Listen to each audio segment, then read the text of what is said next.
Saludos y bienvenidos a Sapiens, amigos y amigas. Como siempre estamos aquí buscando, rastreando la información, la otra información. Y en esta otra información tenemos un gran escritor, investigador, que nos apasiona el tema extraterrestre, el tema ovni, el tema exopolítica, exociencia, exobiología. Y tenemos un referente como es Ricardo González. Lo saludamos. Hola Ricardo, un saludo desde Andorra. ¿Cómo estás, Ferran? Un gran abrazo desde Argentina, desde Capilla del Monte. Saludamos a nuestros amigos también de Argentina, en el otro lado del Atlántico, ¿eh? Parece mentira. Ahora son aquí más o menos las 7 de la tarde. ¿Qué hora tenéis ahí? En este momento son las 15 horas. ¿Sois más jóvenes? Sí, estamos en otro momento del tiempo, 4 horas antes. Bueno, vamos a hablar de tu libro, Tierra 2. Tenemos aquí la portada, un libro que pues, te ha dado soporte en la editorial Luciérnaga y que nos habla de algo fantástico y maravilloso, pero que a la vez puede ser incluso inquietante, ¿no? Pero antes de hablar del libro, quizás tendríamos que decir qué relación tiene Ricardo, porque siempre ha habido un punto de inflexión con todas las personas que están en el tema extraterrestre, por decirlo de alguna manera, que algo les ha pasado. ¿A ti te ha ocurrido también? Bueno, obviamente el libro está inspirado en las propias experiencias de contacto que afirmo haber vivido en mi país de origen, en Perú. Experiencias extraordinarias que empezaron, como lo he narrado siempre a los medios de comunicación, con avistamientos de objetos voladores no identificados. Luego, aunque esto suene esquizofrénico o un delirio, mensajes, transmisiones de información por las entidades vinculadas con la aparición de estos objetos, entidades que en mi percepción, en mi experiencia, al menos en el caso de lo que nos ha tocado vivir en Perú, serían de origen extraterrestre, más allá de las múltiples hipótesis que hay detrás del fenómeno.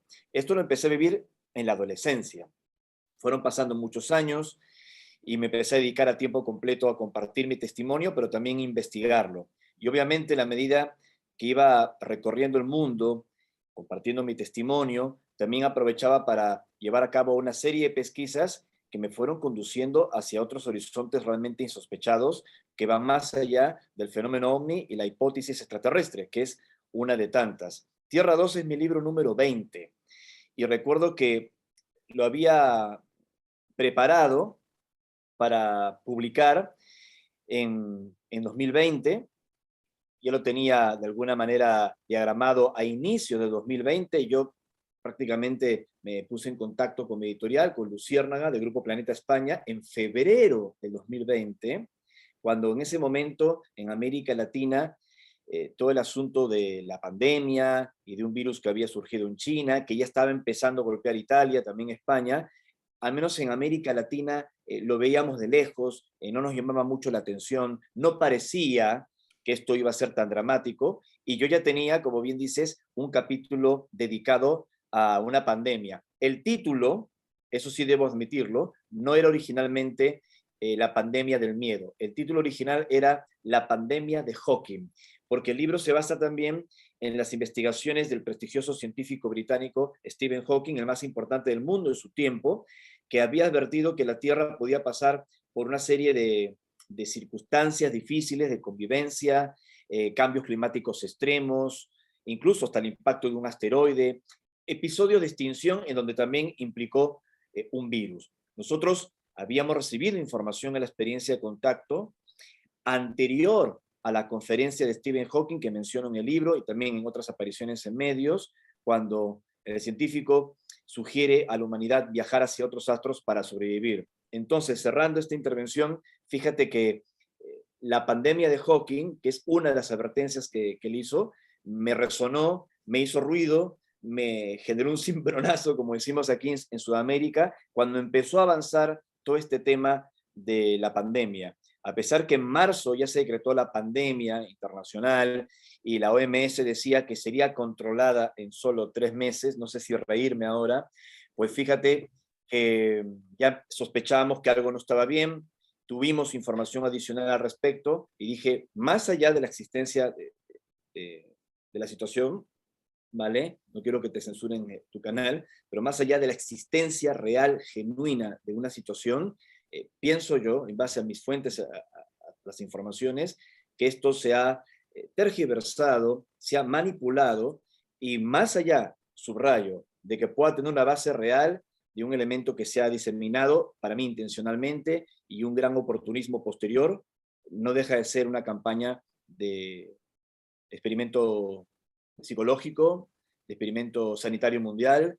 Yo lo veo así y no tengo ningún reparo en mencionarlo. Y estoy utilizando términos que sé que tu audiencia va a comprender, porque también he visto mucha censura en investigadores independientes, en los medios de comunicación, cuando han tenido una postura crítica al respecto. Por eso le llamé la pandemia del miedo. No porque no exista una amenaza real de base, que la hay, también no podemos ser necios, pero creo de que todo esto está siendo utilizado de una manera bastante compleja y está dentro del libro Tierra 2, ¿no? Que habla del contacto extraterrestre, de mensajes de estos seres, episodios que puede vivir el planeta y cómo en esta circunstancia un pequeño elemento que se ha diseminado nos ha puesto en jaque. Casi que normalmente los libros, ¿no? Empezamos siempre pues, por el inicio y vamos siguiendo, nos vamos adentrando en su contenido, pero es que casi que aquí se enlaza, ¿no?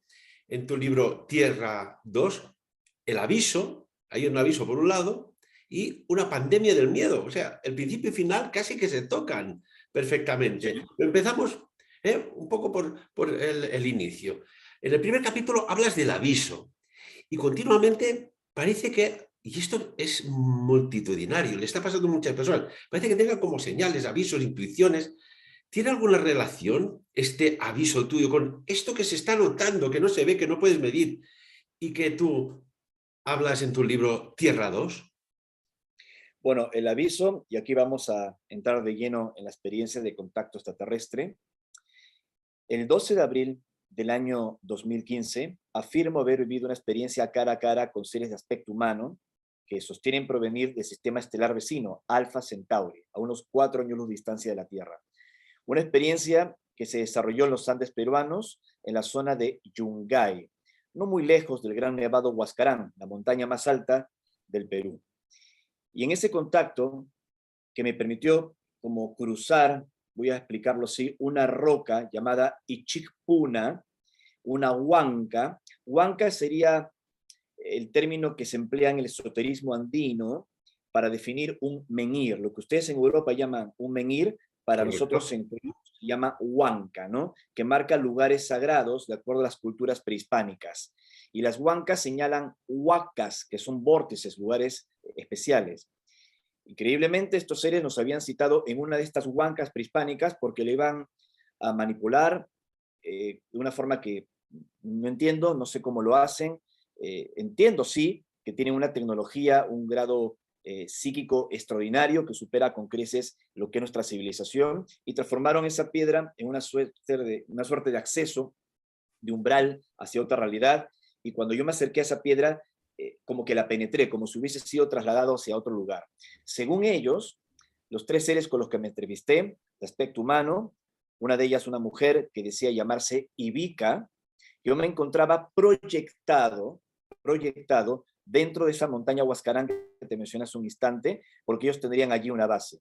Suena una historia de ciencia ficción, pero no me golpeé la cabeza. Realmente esto me pasó. Y me dijeron que científicos muy importantes de nuestro mundo iban a hablar sobre un programa secreto espacial hacia Alpha Centauri, porque íbamos a pasar por una cadena de crisis que nos podrían conducir a emigrar hacia otros mundos para sobrevivir y para que nuestra especie no se extinga. Toda esta información que detallo en el libro, el aviso, yo lo compartí ese año 2015 en congresos de ufología, entrevistas en medios de comunicación, incluso publiqué un libro que estuvo circulando a través del portal de Script, lo leyeron más de 80.000 personas, se transformó en un bestseller digital, se llama Los extraterrestres del planeta Apu, que luego fue ampliado y enriquecido con Tierra 2, así que lo había publicado. Y efectivamente, cuando se cumplió un año exacto de la advertencia de esta mujer, de Ivica, sea quien fuese, al menos es lo que yo vi, lo que me dijo, lo que percibí, el 12 de abril de 2016, Stephen Hawking, Avilov, un científico también muy importante, un catedrático de astronomía de la Universidad de Harvard, que ahora está en boca de todo el mundo por su libro Extraterrestre, mencionando al asteroide Oumuamua como si fuese una sonda extraterrestre, o sea, un astrofísico, ¿no?, de Harvard. es más, el libro lo publicó Planeta en español. Yuri Milner, un inversionista de riesgo físico, pero que se ha hecho multimillonario y actualmente este ruso vive en los Estados Unidos, detrás de bambalinas como inversor, ni más ni menos que Mark Zuckerberg, el magnate de Facebook, Instagram, WhatsApp. O sea, toda esta gente reunida, o sea, parece, no sé, una película de Marvel, ¿no? O sea, que tantos personajes extraños juntos con un propósito común de emigrar hacia otros mundos, pero esto es la realidad.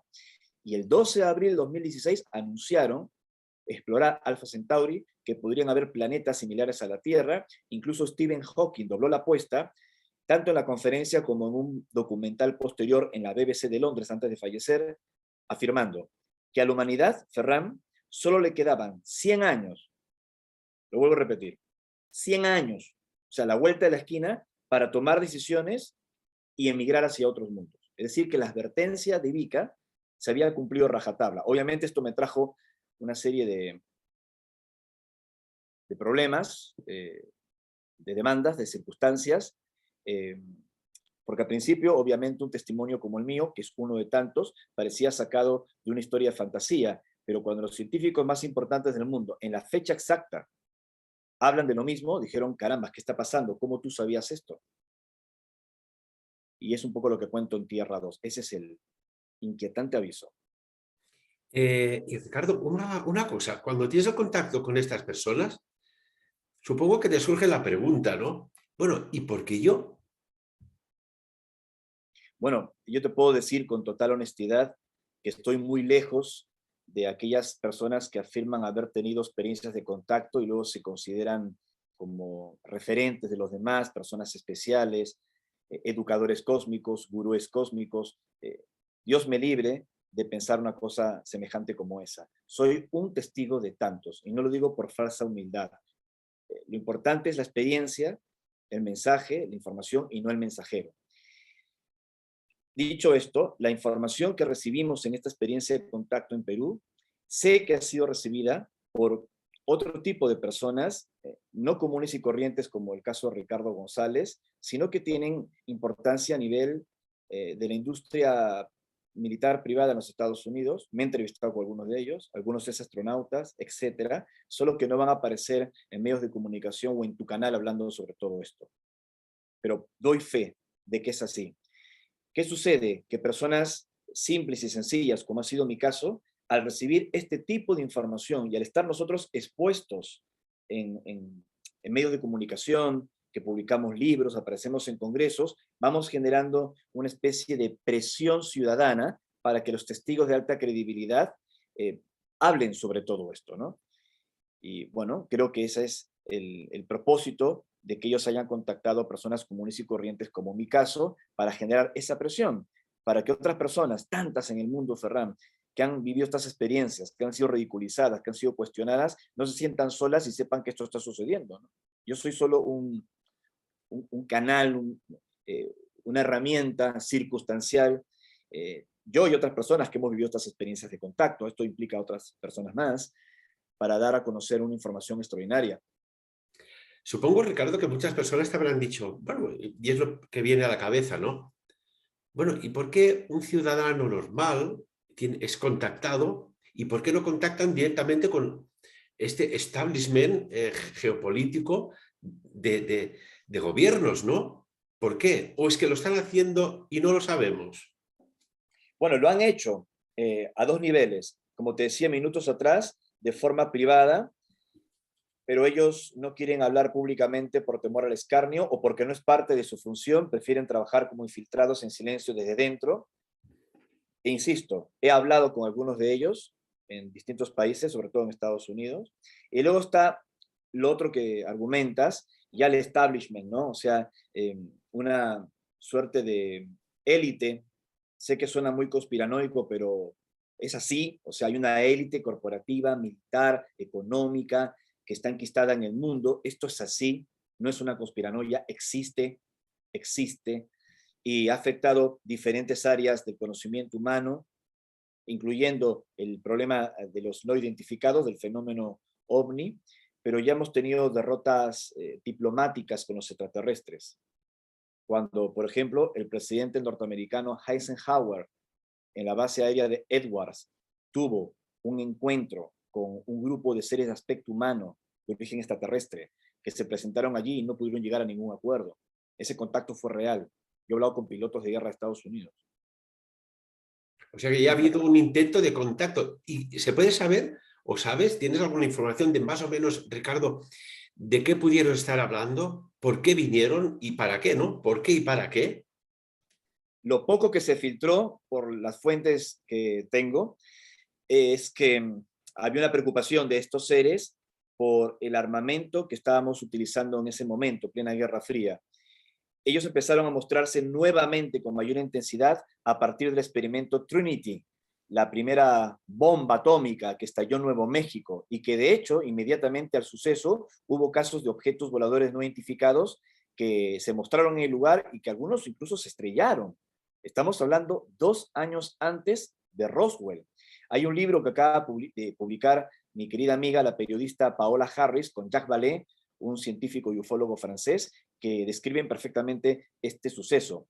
La separación del átomo, la tecnología que nosotros desarrollamos con fines bélicos contra población civil, como ocurrió, por ejemplo, en la Segunda Guerra Mundial con Japón, en las ciudades de Hiroshima y Nagasaki, como todos recordamos, esto fue una pésima señal al universo. Entonces estos seres fueron intentando acercarse y tener algún tipo de relación, de interacción con nuestros gobernantes, con nuestros líderes militares, sobre todo de las grandes potencias, porque, ojo, no solo ocurrió con los Estados Unidos, pero no fueron escuchados. Y uno se pregunta, ¿cómo es posible que nuestras potencias se den el lujo de no escuchar a una civilización o civilizaciones tecnológicamente muy superiores? Porque nuestros líderes, a pesar de la desventaja intelectual y tecnológica con esas entidades, sabían que esas entidades estaban como limitadas en su comportamiento, su accionar en nuestro mundo. Y han jugado con eso a lo largo de estas décadas. Saben que esas entidades no pueden accionar directamente en nuestros asuntos. Tienen reglas muy estrictas, muy rígidas. Y por eso es de que nuestros líderes, obviamente no estoy hablando de los líderes de todas las naciones, pero sí los que de alguna manera encabezan estos grupos que estamos mencionando, con mucho poder militar y tecnológico privado, en particular privado, han jugado con eso para mantener esta conspiración de silencio. Impresionante. También nos hablas en tu libro de una operación, no sé si es secreta, encubierta o pública, pero la operación APU, ¿en qué consiste? En este caso es una operación extraterrestre, no se trata ya de este tema que estamos discutiendo sobre la censura de las grandes potencias, sino de una misión de civilizaciones de otros mundos que empezó a actuar con mayor fuerza en esta última etapa de nuestra historia, justamente a partir de los experimentos que se hicieron en la década de los 40 en Estados Unidos. Trinity, lo vuelvo a mencionar, la explosión atómica de 1945, y 2 años antes, otro experimento no menor, como fue el polémico experimento Filadelfia, que no solo consistía en desaparecer un barco entre las pantallas de radar, sino tratar de interactuar con otras puertas del tiempo. Basado esto en información que había adquirido el gran científico de origen croata Nikola Tesla, un adalid tecnológico maravilloso que yo respeto muchísimo. Y eso obviamente sucedió, esto pasó. Y fíjate que han transcurrido tantas décadas y todavía desconocemos los detalles de esos experimentos. Así que eso es lo que te Ricardo, podría permíteme, mencionar. porque esta cuestión es muy interesante. ¿Qué pretendían? ¿Viajar en el tiempo para modificar la Segunda Guerra Mundial? ¿El resultado para acortarlo o, pues bueno, erradicarlo de forma tajante? Y después hay otra pregunta que me surge, siempre me ha surgido con el experimento Filadelfia. Si siguieron a la sombra trabajando en la curvatura del espacio-tiempo o allí se quedó porque fue un fracaso. No se quedó ahí. Hay cosas que desconozco. Yo tuve la ocasión hace unos 22 años de entrevistarme en profundidad con uno de los supuestos implicados en este experimento, el señor Al Bielek, y él me comentaba que solo querían interactuar con otras realidades espaciotemporales, traslados, viajes, que fracasó, pero me dijo de que el experimento había continuado con otros nombres, de otra manera, y que ya no estaban utilizando pues grandes acorazados, implicando a marines, lo estaban haciendo de forma más controlada, de forma más pequeña, e incluso ya utilizando psíquicos dotados, ¿no? Psíquicos dotados que podían ser potenciados con tecnología. Y así crearon primero los cronovisores, porque físicamente no podían resistir la interacción con otras dimensiones, según mis fuentes en Estados Unidos, sino que utilizaron cronovisores, como si fuese una especie de remote viewing, ¿no? De visión remota, y que estaban trabajando en eso. Y a raíz de estos experimentos, como te decía, es que estos seres de otros mundos empezaron a manifestarse con mayor fuerza. Y una de estas misiones es la Operación Apu, de entidades de aspecto humano de Alpha Centauri, que vinieron a nuestro mundo una vez más y eligieron de manera particular las cadenas montañosas de Sudamérica, especialmente los Andes. Contactaron con personas comunes y corrientes, o sea, mientras el mundo se estaba recuperando de la Segunda Guerra Mundial, estaba el Plan Marshall en Europa, estaba todo el mundo pues tratando de ordenarse en plena Guerra Fría, ellos contactaron a pastores y campesinos de los Andes peruanos, gente que mantenía su lengua original, el quichua, que seguía cultivando el campo, que trataba de mantenerse en paz en sus aldeas, allí a 3.000, 4.000 metros de altura, y que era gente que tenía poco y era feliz. Entonces, como si se tratase de una misión antropológica, sociológica, extraterrestre, interactuaron con estas gentes que sus antepasados ya habían tenido contacto con los extraterrestres, ¿no? Por eso, a estos seres les llamamos apunianos, porque se presentaron en los apus, en las montañas, como se le llama en quechua a estas deidades protectoras de la cosmogonía andina, los apus. Los apunianos son aquellos extraterrestres que provienen de sus bases subterráneas en las montañas andinas, en los apus. Impresionante, ¿eh? Esto es fantástico. Pensar que hay otras civilizaciones, que no estamos solos en el universo, Ricardo, y que de Absolutamente alguna no. manera, respetando estas leyes que decías tú, ¿no? Universales cósmicas, de no injerencia, de no intervención, pero supongo que desde otro plano, desde otro mundo, cuando ves en la línea del tiempo, que decir, oiga, esta gente no va bien, tendremos que hacer algo, al menos contactar, insinuar, estimular algo, porque parece todo lo contrario, ¿no? Y Bueno, lo que dices, perdón, Ferran, de insinuar, estimular, en mi opinión, lo están haciendo, pero no interviniendo directamente en los asuntos. No porque no puedan, sino porque no deben. Y, por ejemplo, en tu libro también tuviste un segundo encuentro con este ser extraterrestre, con Ivica, ¿era el nombre? Así es. Cuéntanos Fue en el brevemente, desierto de no Atacama. vamos a explicar todo el libro, porque es un documento que recomiendo tener y que después pondremos abajo el link donde se puede adquirir. Pero, ¿qué ocurre ahí? A Ivica, al menos en mi percepción física de un contacto que yo interpreto como físico, sucedió en dos ocasiones. Estoy obviamente exceptuando experiencias que son de características más de proyecciones holográficas o inmateriales, que eso sí ha ocurrido con más frecuencia, pero experiencias de encuentros cercanos cara a cara en dos ocasiones. En Ichipuna, en Yungay, el suceso que te describí hace un momento, el 12 de abril del año 2015, y un año más tarde, en el mes de septiembre de 2016, en Atacama, en el desierto chileno. Allí volví a ver a estos seres. Digo seres porque Ivica no estaba sola, como en el contacto anterior, estaba acompañada de otro ser bastante alto, casi 2,70 m de estatura, un gigante, que se presenta con el nombre de Antarel, que ha sido visto por otras personas. Aún inciso, yo he tenido la oportunidad de haber invitado periodistas e investigadores reconocidos del fenómeno OVNI a avistamientos programados cita previa. Es decir, que estos seres me indicaban en qué lugar, qué día y a qué hora iba a ocurrir una aproximación OVNI. Venían estos investigadores y la verificaban y luego daban su testimonio. No lo he hecho una o dos veces, sino 8 veces. Y en estas ocasiones hubo también contactos. En el año 2014, antes de estos encuentros cercanos que te estamos comentando, la ya citada periodista OVNI, muy reconocida a nivel mundial, Paola Harris, que en su día fue la asistente del padre de la ufología, el astrofísico norteamericano J. Allen Hynek, Harris estuvo frente a Antarel, en Monte Shasta, al norte de California.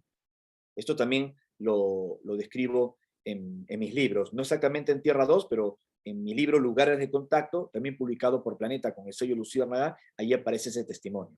En Tierra 2, el segundo encuentro cercano con Ivica, como decía, lo describo en el desierto de Atacama, exactamente en el Valle de la Luna. Allí, la información que esta entidad brinda está más relacionada a sus mundos de origen, cómo ellos colonizaron Alpha Centauri, pero que no son originarios de allí, sino que proceden de otros enclaves en el universo, de un multiverso en realidad, porque en ese contacto con el Valle de la Luna dice que no existimos en un universo tácito como lo comprendemos, sino que hay universos espejo que se conectan a través de los núcleos de las galaxias y que ellos proceden como de ese universo paralelo. No sé, estoy utilizando palabras mías como para tratar de explicarlo, porque a veces estos seres no es que te hablan, de hecho no hablan, o sea, tú los ves y están como si fuera un maniquí y te miran fijamente. Escuchas sus voces en tu cabeza y no estás seguro si es que son sus voces o es una transmisión de información de ellos acompañada de sensaciones, de imágenes, como si estuvieses dentro de una película muy inmersiva, extraordinaria, y tal vez tu cerebro está traduciendo todo ello, ¿no? Así que estoy tratando de emplear mis palabras para describir lo que ellos nos compartieron y que describo al detalle en Tierra 2. Ese fue el contacto en el Valle de la Luna, en Atacama, en donde ellos, como digo, hablan más de su origen, cómo llegaron a Alpha Centauri, los problemas que enfrentaron y también lo que podría suceder con la misión espacial humana hacia esas estrellas, en donde tanto nosotros como la especie de estos seres se encontraría y se uniría en el espacio, generando incluso una raza híbrida, que es algo extraordinario. Todo esto está descrito con detalle en el libro, esta historia fascinante como increíble. Un detalle más, ¿por qué hicimos el encuentro en Atacama? Porque siempre, según estos seres, la plataforma de despegue espacial no va a estar emplazada pues, en el desierto de Gobi en China, ni va a estar en Cabo Cañaveral en Estados Unidos o en el cosmódromo de Baikonur en la Federación Rusa, no. La plataforma espacial va a estar en Atacama, en una altiplanicie a 5.000 metros de altura que se llama Chajnantor. Es un idioma nativo, ancestral, el idioma Kunza. Y curiosamente, Chajnantor en Kunza significa el lugar del despegue. Qué curioso. Qué Recuerdos del futuro. interesante. Bueno, hay, y lo mencionas en tu libro, ¿no? Los niños de Chajnantor. Chajnantor, exactamente. Chajnantor, ¿qué son estos niños? Bueno, Chajnantor es el nombre de la meseta, que significa, como decía, el lugar del Hora de despegue. despegue.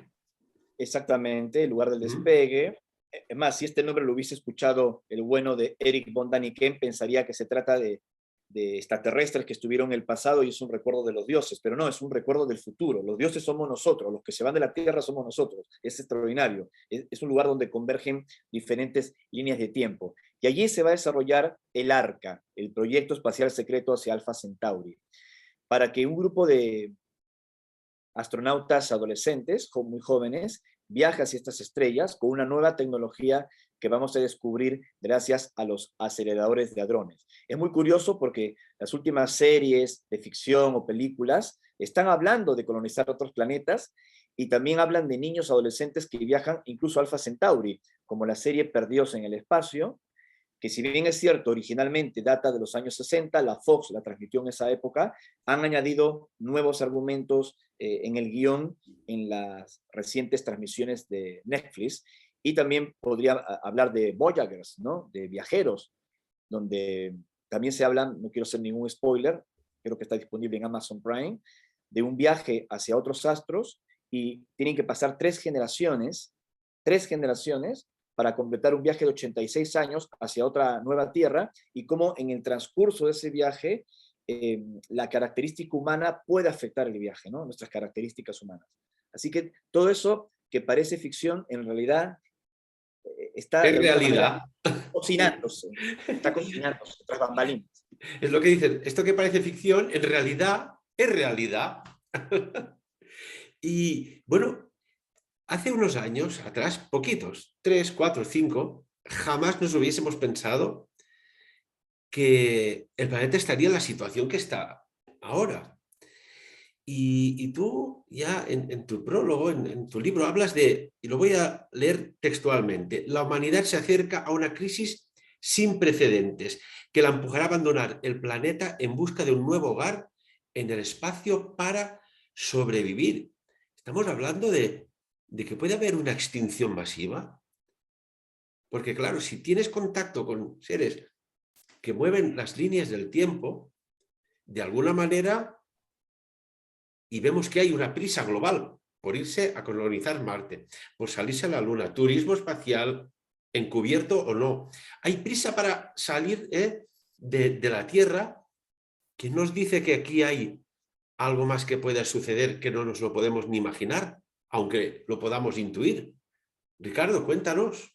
Estamos camino a la sexta extinción. ¿Cuándo va a ocurrir? No lo sabemos, pero hay señales que son dramáticas.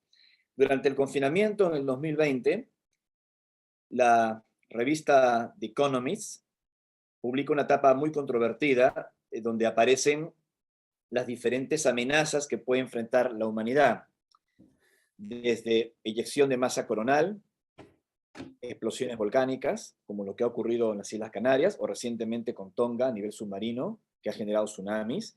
Las imágenes por satélite son bestiales, y eso que no es nada con lo que podría ocurrir en el futuro, si es que algo activa de alguna forma erupciones masivas de volcanes en el planeta, el impacto de un asteroide, la diseminación de virus o bacterias.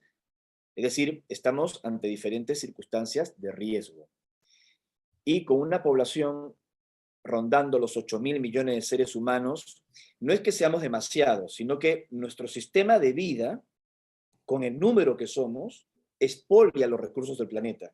Si viviéramos de otra forma, los recursos serían maravillosos para este número o incluso un número mayor, pero nuestra forma de vida no nos permite garantizar nuestra supervivencia. Entonces, existe ese plan para que un grupo muy reducido de nuestra especie viaje hacia otros mundos, empiece de cero con una nueva tecnología y deje a los demás abandonados a su suerte. Es muy fácil ahora mismo hablar con el diario del lunes en la mano, con todo lo que está pasando, pero nosotros venimos difundiendo esta información hace muchos años, Serrano, hace muchos años. Como te digo, la experiencia de contacto del 2015 ya fue publicada en ese año, o sea, 5 años antes que se diera a conocer esta pandemia. Aunque no hablaba exactamente de esta situación, pero sí hablaba de una serie de elementos, satélites, alrededor de nuestro camino como especie y las pruebas que podríamos enfrentar. No es ningún mensaje apocalíptico ni catastrofista, sino es un mensaje de conciencia, porque para poder modificar el futuro, para poder moldear las cosas que vienen, necesitamos tener información. Y si no tienes información, no tomas las decisiones correctas. ¿En qué punto estamos, Ricardo? Porque cuando barajas tanta información, ves, ¿no? Que hacia dónde discurren las cosas, a no ser que haya algo externo, algo insólito que cambia el rumbo, y esto en la historia lo hemos visto varias veces, de un final que parecía evidente. ¿Qué tiene que suceder en la Tierra, Ricardo, para que volvamos a ese equilibrio, a ese ecosistema, a esa conciencia, a ese compartir y no competir? Porque supongo que desde fuera del espacio, incluso los astronautas, nuestros astronautas, que financiamos entre todos, de alguna manera cuando están en los satélites y ven el planeta Tierra, deben decir, pero estos a qué juegan si no se ven líneas divisorias, si es un planeta maravilloso con sus montañas, sus bosques, sus cielos variantes, sus 4 estaciones. Esto es una maravilla. ¿Qué deben pensar los astronautas y los que hay más arriba de los astronautas de otras civilizaciones cuando ven que aquí el peor peligro es el Homo sapiens sapiens? Bueno, lo que te puedo decir es que lo que no tiene que pasar es que nada externo nos motive, porque si no va a generar una alianza momentánea y temporal, efímera en la humanidad. Lo que tiene que ocurrir es que el cambio, la transformación de nuestra especie, para que sea duradero, tiene que ser por un estado de conciencia y un cambio personal. Yo sigo creyendo, Ferran, en la bondad de los seres humanos, pese a todo lo que está sucediendo. Sigo creyendo en la bondad de los seres humanos y estoy convencido que en algún momento vamos a torcer el destino, si es que el destino existe como tal. Yo creo de que tenemos la posibilidad de interactuar con lo que llamamos el futuro a través de la conciencia que nos permite mejores decisiones. Ojalá que no tenga que ocurrir algo externo para que nos una, como el arribo de un asteroide o como dijo en su momento el presidente norteamericano Ronald Reagan, una invasión extraterrestre, ¿no? Me pareció una barbaridad. Si estos seres quisieran invadirnos, hace tiempo lo hubiesen hecho, cuando peleamos con piedras y palos. O sea, obviamente su intención es otra. Ahora que hablas de Ronald Reagan, todos recordamos, y esta se puede localizar a través de YouTube, por ejemplo, aquel misterioso y extraño, enigmático mensaje, Ronald Reagan, presidente de Estados Unidos, cuando dijo y habló de una amenaza externa, de fuera de la Tierra, que entonces sí que se unirían todos los países, ¿no? Esto me recuerda un poco a Independence Day. Bueno, pero esos cambios, en mi opinión, en mi análisis, son temporales, no son duraderos. Porque todos nos unimos ante una amenaza exterior, a menos que esa circunstancia exterior, vamos a imaginar el impacto de un asteroide, que también han mencionado estos seres extraterrestres como una posibilidad. No, eso nunca va a pasar. Bueno, la NASA, las agencias espaciales de la Tierra, no solo la NASA, también la Agencia Espacial Europea, están monitoreando los asteroides y han creado el programa de protección planetaria. No es ningún chiste. Una película sátira como la que hizo Leonardo DiCaprio, bueno, él actúa allí en realidad, con otros grandes actores y actrices, se llama Don't Look Up, no mires arriba. Es una sátira, pero que se basa en una amenaza real. Yo sugiero que vean esa película, es realmente extraordinaria, en mi opinión. Si ocurre algo así, obviamente podría unir a la humanidad y ojalá que nos dé la suficiente conciencia para que no repitamos errores y nos demos cuenta que debemos estar caminando de la mano. Sin embargo, reitero, lo ideal sería que estuviésemos juntos, sin necesidad de que algo nos obligue a ello. Que tomemos esa decisión por conciencia, porque es lo mejor, es lo sensato, no porque estamos amenazados contra la pared. ¿Algún detalle más que quieras destacar de tu libro, Ricardo? Porque esto es una maravilla, casi parece un manual de supervivencia de conciencia planetaria. A muchos les llamó la atención, debo admitirlo, Tierra 2, que solo en su versión digital se transformó prácticamente en un bestseller. Estuvo 15, 20 días como número uno, nuevos lanzamientos frente a cientos de títulos. Realmente agradezco el interés de los lectores, pero a muchos les llamó la atención que el libro tenga este análisis tan estricto, tan riguroso, que podría interpretarse como pesimista de nuestro futuro, y en realidad no es así. Obviamente, analizamos el programa espacial secreto, lo que está ocurriendo con la Tierra, dedico un capítulo a esta situación de la pandemia y cómo la viví, mi percepción al respecto, o cómo la estamos viviendo de alguna forma hasta ahora, pero me concentro en el año 2020, que fue el instante de los mayores confinamientos y muchas dudas, incertidumbres. Recuerdo también mis experiencias con guardianes de tradición en el Perú, chamanes andinos. Ellos a sí mismos no se llaman chamanes, es una palabra externa a América, es una palabra que proviene de Siberia, probablemente de origen tunguro. Ellos se llaman pacos, ¿no? Y he convivido con muchos de ellos en los Andes, y el concepto que tienen de la tierra, de la mama pacha, de la conexión del ser humano, o sea, Tierra 2 engloba todo eso, mensajes extraterrestres, mensajes andinos, lo que dicen nuestros científicos, hasta profecías, como el caso de Benjamín Solari Parravicini, el gran Nostradamus argentino, como le llamaba mi amigo Fabio Serpa, que en paz descanse, un gran ufólogo, pionero en estos temas. Así que creo que es un libro que tiene de todo para reaccionar, porque aún estamos a tiempo. Y para acabar, una cosita. Von Braun, un hombre que venía de la Alemania nazi, tecnológica, impulsor de los misiles, las V1, las V2, bueno, ya con unas capacidades tecnológicas increíbles. Después fue director de la NASA. Curiosamente estuvo reunido con John Fitzgerald Kennedy. Sabemos cómo acabó JFK. Pero dijo algo Von Braun que a mí siempre me ha dejado intrigado cuando dijo, ojo con militarizar el espacio. Y ahí se acabó. Ricardo, tú como experto, como investigador, como contactado, ¿qué crees que nos dijo en esta frase tan, podríamos decir, de titular? Ojo con militarizar el espacio. Encierra dos conocimientos. El primero, que si militarizamos el espacio nos ponemos en riesgo a nosotros mismos por llevar nuestra peste bélica al espacio.